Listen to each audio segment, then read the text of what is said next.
Hello everyone, রান্নাবান্না ও ঘরকন্না চ্যানেলে আপনাদেরকে আরও একবার স্বাগত। আজকে আমার রাতের ডিনার হবে লুচি আর আলুর তরকারি। তা আমার আবার একটু লুচির সঙ্গে ছোলার ডাল ভালো লাগে, তাই ছোলার ডালটাকে আমি একটু সিটি দিয়ে দিলাম, 4টে মতন সিটি দিলাম, দিয়ে ডালটা সিদ্ধ করে রেখে দিলাম। আর এদিকে আলুর তরকারির জন্য আমি 3টে কাঁচা লঙ্কা, একটা টমেটো কুচি, 5 ফোড়ন আর 1 চামচ মতন হিং দিয়ে আমি তেলটাকে ফোড়ন দিলাম। আর তাতে কুচনো আলুগুলো দিলাম আর লবণ আর হলুদ দিয়ে সামান্য একটু ভেজে নেব। ভেজে নিয়ে জলটা দিয়ে দিলাম, খুব বেশি লাল করে ভাজবো না। এইভাবে আলুর তরকারি করলে দেখবেন ঠিক দোকানের মতনই আলুর তরকারিটা হবে। হিং দিয়ে আলুর তরকারি খেতে অসাধারণ লাগে।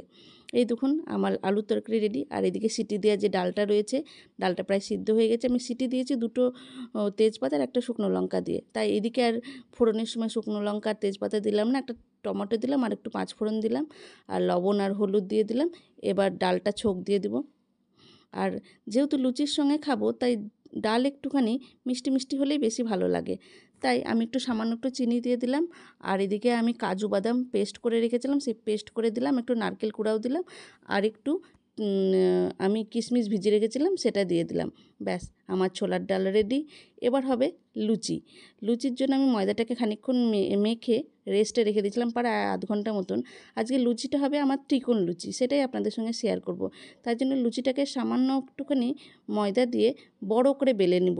পুরো যতটা পারবেন ততটা বড় করে বেলে নেবেন, দিয়ে এবার একটা চাকুর সাহায্যে লুচি এরকম করে কেটে নেবেন। তাহলেই দেখুন ত্রিকোণ লুচি রেডি।